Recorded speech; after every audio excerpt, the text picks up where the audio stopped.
एक बच्चा जब इस जगत में आता है, पैदा होता है, तो हम सब लोग खुशी मनाते हैं। हमारे घर में बच्चा आया, लोग बाग खुशी मना रहे हैं, उत्सव हो रहे हैं। लेकिन बच्चा जब आँख खोलता है इस जगत में तो भय से ग्रस्त हो जाता है।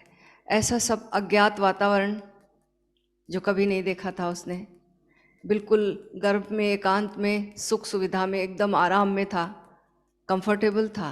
वो कंफर्ट जोन उसका ख़त्म हो गया, एकदम बाहर आया, बिल्कुल चैलेंजेस में। तो उसके भीतर जन्म के साथ ही भय लेकर वो आ रहा है, और वो भय जो है वो सहारा खोजता है, आसरा खोजता है।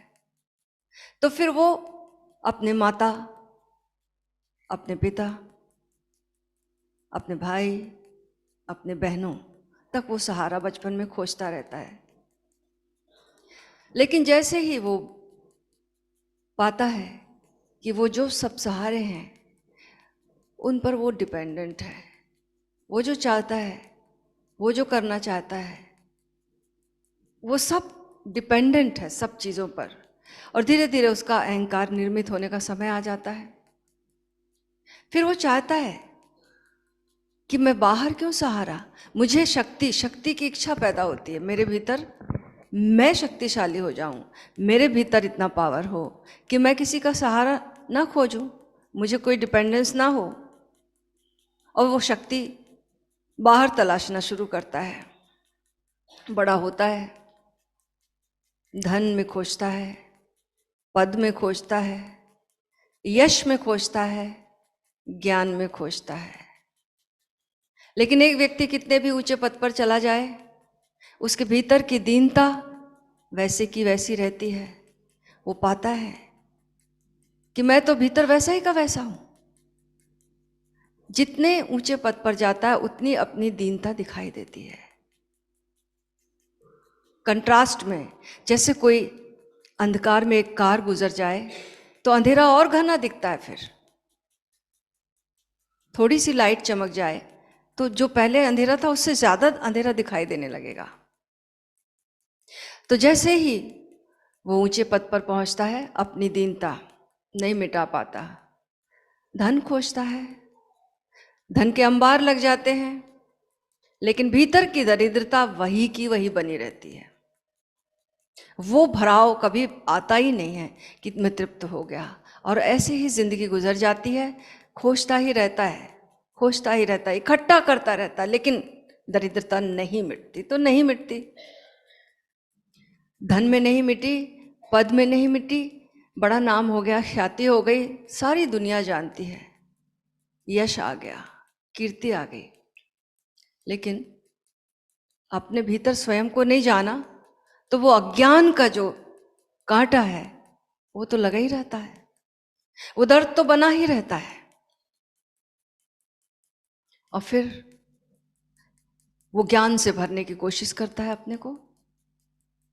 तो बाहर का कितना भी ज्ञान एकत्रित कर ले, संग्रह कर ले, लेकिन वो ज्ञान से भीतर की अज्ञानता का कोई संबंध नहीं, वो नहीं मिटती तो नहीं मिटती। जो भी शक्ति, जो भी आसरा हम बाहर से प्राप्त करेंगे, जो भी बल हम बाहर से प्राप्त करेंगे, वो बाहर के द्वारा छीन लिए जाएंगे। एक ना एक दिन ये बोध भी बना रहता है और छीन लिए जाते हैं। तो फिर वो ऐसी शक्ति खोजना चाहता है, ऐसे बल खोजना चाहता है जो कभी ना मिटे, मेरा हमेशा बना रहे। इसलिए तो सबके मन में आता ना कि पुनर्जन्म होता या ना होता, ये अक्सर प्रश्न उठता। क्यों? क्योंकि वो सब कुछ बचा लेना चाहता है।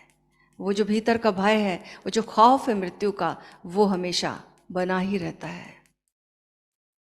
तो किसी भी चीज़ों से, बाहर की शक्तियों से, बाहर के बल से, भीतर की दीनता, भीतर की दरिद्रता, भीतर की अज्ञानता, भीतर का खालीपन कभी भी नहीं मिटता।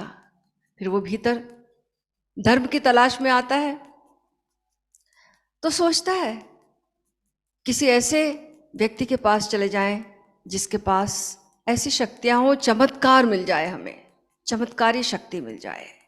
बालशेम नाम का एक गुरु थे, उनके शिष्यों के पास दूसरे एक सूफी गुरु के शिष्य आए। वो बोले, दोनों में वार्तालाप चल रही थी, तो वो बता रहे थे कि मेरे पीर ऐसे हैं, मेरे पीर ऐसे हैं, उनमें ये शक्तियां हैं, उनमें वो शक्तियां हैं। बालसेम के सारे शिष्य चुपचाप सुनते रहे।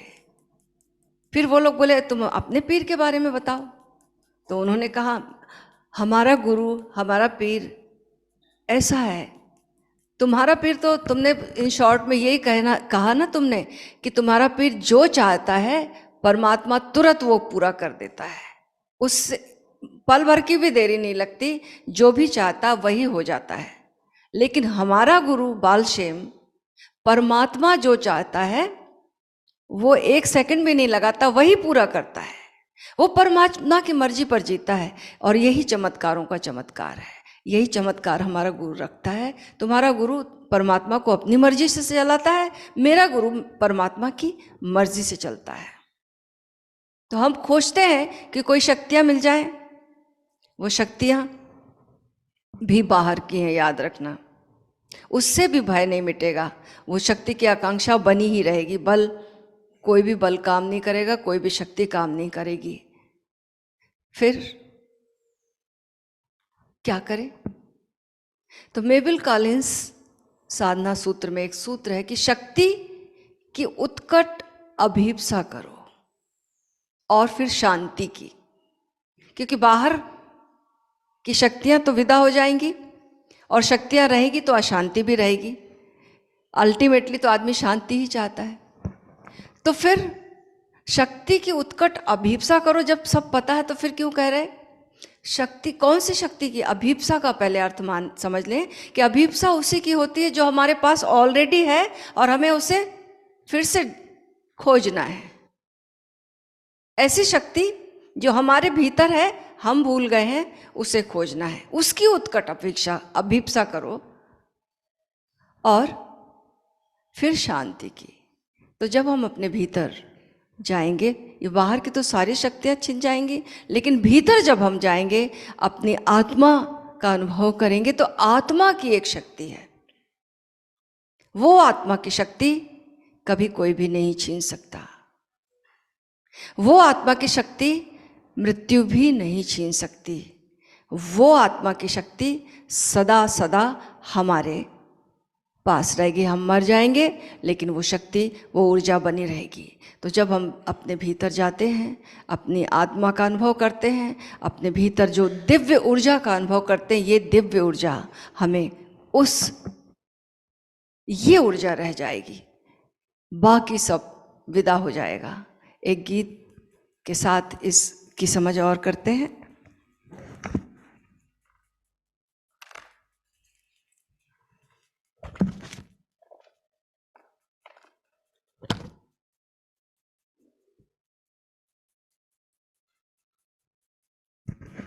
आप सब भी गाइएगा। शब्द है, जो हमेशा से था कायम वो सदा रह जाएगा, सब मिटेगा जग में बाकी बस स्वयं रह जाएगा।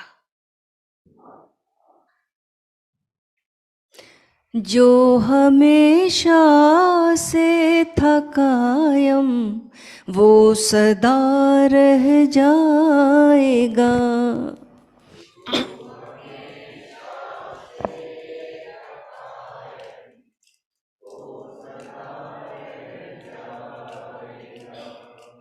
सब मिटेगा जग में बाकी बस स्वयं रह जाएगा।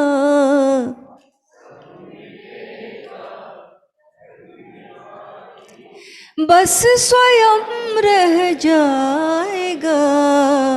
जो हमेशा से था कायम वो सदा रह जाएगा।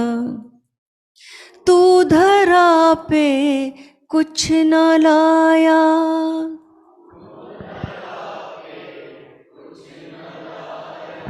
ना धरा से ले जाएगा।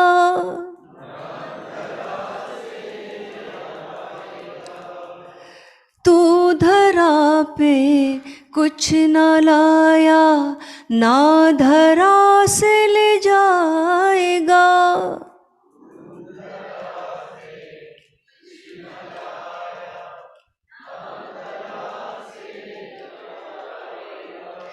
इस धरा का इस धरा पर सब धरा रह जाएगा। इस धरा पर इस धरा का सब धरा रह जाएगा। जो हमेशा से था कायम वो सदा कर नहीं सकती हिफाजत।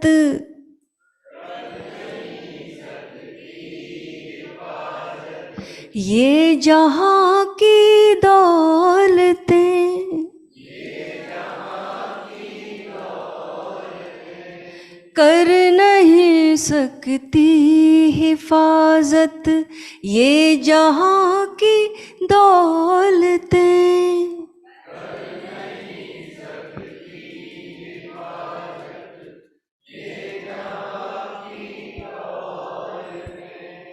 आसरा ले रब का, बस ये आसरा रह जाएगा।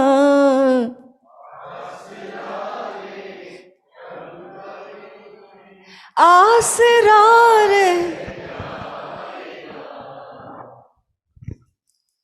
तन बना था तन मिटेगा।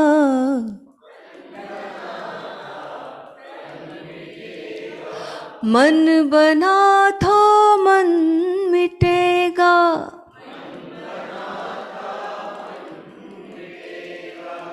तन बना था तन मिटेगा। मन बना था मन मिटेगा।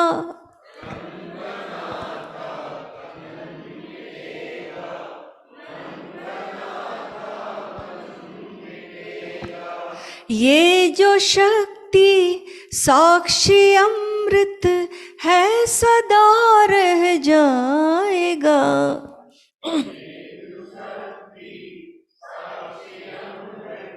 है सदा रह जो हमेशा से था कायम वो सदा रहे। सदगुरु की नाव में आ बैठ दरिया पार कर।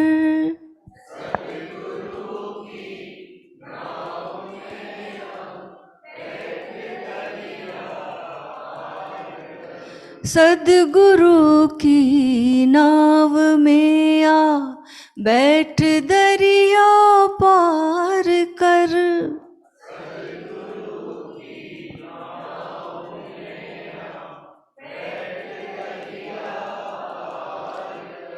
वरना तूफान में किनारे पर खड़ा रह जाएगा।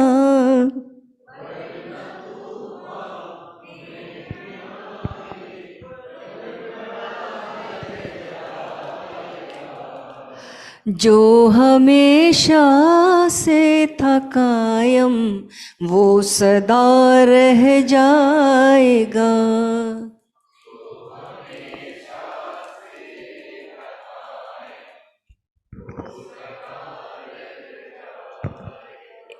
एक ओंकार सतनाम सतगुरु वाहेगुरु ओशो।